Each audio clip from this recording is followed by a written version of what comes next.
Iran आज आंतरिक रूप से बेहद अस्थिर है। देश की जनता बड़े पैमाने पर प्रदर्शन कर रही है। बेरोजगारी बढ़ रही है, महंगाई हर आम आदमी की जेब पर असर डाल रही है और सरकार की नीतियों से लोगों का भरोसा धीरे धीरे टूट रहा है। हाल ही में कई वरिष्ठ राजनेताओं और प्रशासनिक अधिकारियों को गिरफ्तार किया गया। इससे विरोध और बढ़ा है और देश में अशांति का माहौल पैदा हो गया है।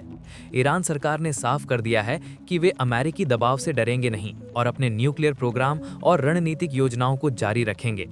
ये अस्थिरता सिर्फ ईरान तक सीमित नहीं है। तेहरान में जो तनाव पैदा हो रहा है, उसका असर वैश्विक तेल आपूर्ति, मध्य पूर्व के सुरक्षा समीकरण और अंतर्राष्ट्रीय व्यापार पर पड़ रहा है। विशेषज्ञों का मानना है कि अगर ईरान की आंतरिक स्थिति और बिगड़ी तो मध्य पूर्व में सैन्य टकराव का खतरा बढ़ सकता है। भारत जैसे देशों के लिए ये एक गंभीर स्थिति है। भारत ईरान से तेल और व्यापारिक संबंधों पर बहुत कुछ निर्भर करता है। अगर ईरान में अशांति बढ़ी तो भारत की ऊर्जा सुरक्षा, आर्थिक स्थिरता और विदेश नीति पर इसका सीधा असर पड़ेगा। इसलिए भारत को अपनी विदेश नीति और रणनीति को इस स्थिति के अनुसार तैयार रखना बेहद जरूरी है। अमेरिका ने मध्य पूर्व में अपनी सैन्य उपस्थिति बढ़ा दी है। Carrier strike groups, air defence systems और मॉडर्न वेपन्स डिप्लॉयमेंट की गई हैं। ये केवल दिखावे की कार्रवाई नहीं है, बल्कि अमेरिका ईरान पर रणनीतिक दबाव बनाने के लिए सक्रिय रूप से कदम उठा रहा है। डिप्लोमैटिक और आर्थिक स्तर पर अमेरिका ने कठोर प्रतिबंध और टैरिफ लागू किए हैं। अमेरिका ने चेतावनी दी है कि कोई भी देश जो ईरान के साथ व्यापार करेगा, उस पर भारी शुल्क लगाया जा सकता है। ये कदम ईरान को अपने न्यूक्लियर प्रोग्राम पर पुनर्विचार करने के लिए मजबूर करने की कोशिश है।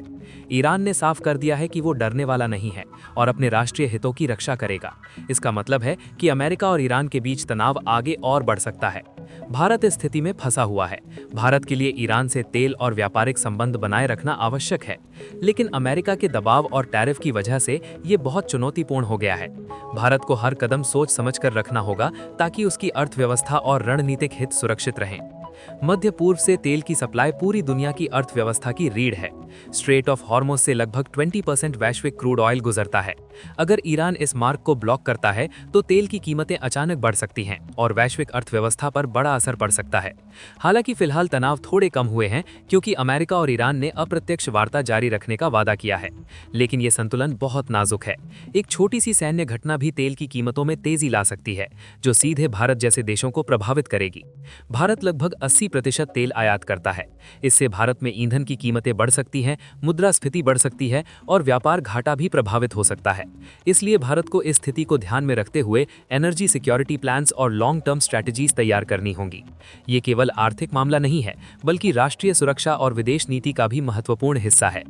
भारत और ईरान के बीच 75 साल से अधिक का ऐतिहासिक रिश्ता है। ईरान हमेशा भारत के लिए एक गेटवे रहा है, जो सेंट्रल एशिया और अफगानिस्तान तक जाता है। भारत ने चाबहार पोर्ट में भारी निवेश किया है, जिससे ये पाकिस्तान को बाईपास करके एशिया और यूरोप से जुड़ने का मुख्य मार्ग बन गया है।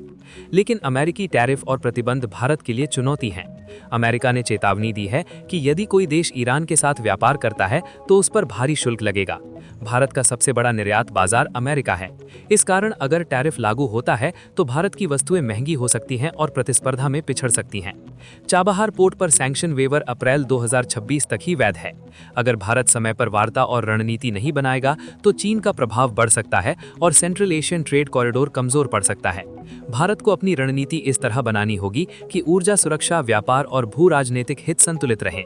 इसके अलावा भारत के लिए यह आवश्यक है कि वो अपने मल्टीलैटरल रिलेशंस को भी मजबूत रखे, ताकि किसी भी संकट में उसके पास विकल्प और सहयोगी मौजूद हों। भारत की मल्टी अलाइनमेंट नीति का उद्देश्य है कि वो किसी भी सैन्य ब्लॉक में शामिल हुए बिना अपने हितों को सुरक्षित रखे। भारत अमेरिका, रूस, मध्य पूर्व और ब्रिक्स देशों के साथ दोस्ताना संबंध बनाए रखता है। अब ये नीति वास्तविक परीक्षा पर है। भारत को अमेरिका के साथ व्यापार और सुरक्षा संबंध बनाए रखने हैं, जबकि ईरान और अन्य ऐतिहासिक पार्टनर्स के साथ भी संबंधों को संतुलित रखना है। भविष्य की संभावनाएं दो प्रकार की हैं। अमेरिका और ईरान के बीच डिप्लोमैटिक समाधान तो व्यापार और तेल की स्थिरता बनी रहेगी। संघर्ष बढ़ेगा तो तेल संकट, आर्थिक दबाव और भारत को रणनीतिक निर्णय लेना पड़ेगा। हर विकल्प का प्रभाव भारत की आर्थिक वृद्धि, मुद्रास्फीति, व्यापार और विदेश नीति पर पड़ेगा।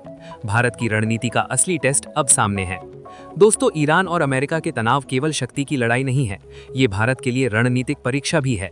भारत की नीति है स्ट्रेटेजिक ऑटोनॉमी। अगले 6 महीने बहुत महत्वपूर्ण हैं। सैंक्शंस, डिप्लोमेसी, ट्रेड कॉरिडोर्स और एनर्जी स्ट्रैटेजीज भारत और पूरी दुनिया के भविष्य को तय करेंगे। ईरान ने हाल ही में अपने मिड रेंज और बैलिस्टिक मिसाइल प्रोग्राम को तेजी से आगे बढ़ाया है। इसका मतलब है कि अगर तनाव बढ़ा तो मध्य पूर्व में सैन्य टकराव सिर्फ संभावना नहीं बल्कि वास्तविक खतरा बन सकता है। विशेषज्ञों का मानना है कि ईरान की रणनीति सिर्फ अमेरिका को चुनौती देने तक सीमित नहीं है। वे मौजूदा क्षेत्रीय गठबंधनों और रूस चीन के साथ संबंधों को मजबूत कर रहे हैं ताकि किसी भी पॉसिबल प्रतिबंध या सैन्य कार्रवाई का मुकाबला कर सके। भारत के लिए ये बहुत महत्वपूर्ण है। भारत को ये समझना होगा कि ईरान की स्थिरता सीधे भारत की ऊर्जा और व्यापारिक सुरक्षा से जुड़ी है। चाबहार पोर्ट और central Asian trade corridor Bharat के लिए स्ट्रेटेजिक संपत्ति हैं और इन्हें सुरक्षित रखना भारत की प्राथमिकता होनी चाहिए। वैश्विक तेल और गैस की कीमतें अब पहले से अधिक संवेदनशील हो गई हैं। ईरान के साथ बढ़ते तनाव के कारण हर छोटी घटना का असर सीधे भारत की अर्थव्यवस्था पर पड़ सकता है। अगर ईरान यूएस टकराव बढ़ा तो तेल की कीमतें बढ़ेंगी, भारत का एनर्जी इंपोर्ट कॉस्ट बढ़ेगा, फ्यूल प्राइसेस और इन्फ्लेशन बढ़ेगी, ट्रेड डेफिसिट बढ़ सकता है और विदेशी निवेश पर असर पड़ सकता है। इसलिए भारत को केवल तुरंत रणनीति बनाने की जरूरत नहीं बल्कि long term energy diversification plan तैयार करना होगा ताकि किसी भी संकट में भारत की सप्लाई चेन और आर्थिक स्थिरता सुरक्षित रहे। भारत की मल्टी अलाइनमेंट नीति अब वास्तविक परीक्षा पर है। भारत को अमेरिका के साथ ट्रेड और डिफेंस संबंध बनाए रखने हैं, जबकि ईरान और अन्य हिस्टोरिकल पार्टनर्स के साथ भी संबंधों को संतुलित रखना है। भविष्य की संभावनाएं दो तरफी हैं। ईरान और अमेरिका डिप्लोमेटिक समाधान पर पहुंचे तो भारत के लिए स्टेबल ट्रेड और एनर्जी सिक्योरिटी बनी रहेगी। संघर्ष बढ़ेगा तो भारत को अपने अलायंसेस और ट्रेड कॉरिडोर्स की सुरक्षा के लिए निर्णायक कदम उठाने पड़ेंगे। इस मल्टी अलाइनमेंट का लाभ ये है कि भारत किसी भी सिंगल पावर पर निर्भर नहीं है, लेकिन इसका खतरा भी है। अगर रणनीति में चूक हुई तो भारत को इकोनॉमिक और जियोपॉलिटिकल दबाव का सामना करना पड़ सकता है। दोस्तों, इस पूरी स्थिति से भारत के लिए सबसे बड़ी सीख ये है कि स्ट्रेटेजिक ऑटोनॉमी ही सबसे बड़ी ताकत है। भारत को हर कदम सोच समझकर उठाना होगा, चाहे वो ट्रेड हो, एनर्जी सिक्योरिटी हो या डिफेंस प्लानिंग हो। भारत को अगले 6 से 12 महीने में 3 मुख्य एरियाज पर ध्यान देना होगा। एनर्जी डाइवर्सिफिकेशन, ईरान के तेल पर पूरा निर्भर ना रहना, ऑल्टरनेट सोर्सेज तैयार करना। डिप्लोमेटिक बैलेंस, अमेरिका, ईरान, रूस और चीन के बीच संतुलन बनाए रखना। स्ट्रेटेजिक इंफ्रास्ट्रक्चर, चाबहार पोर्ट और सेंट्रल एशियन ट्रेड कॉरिडोर की सुरक्षा और एफिशिएंसी।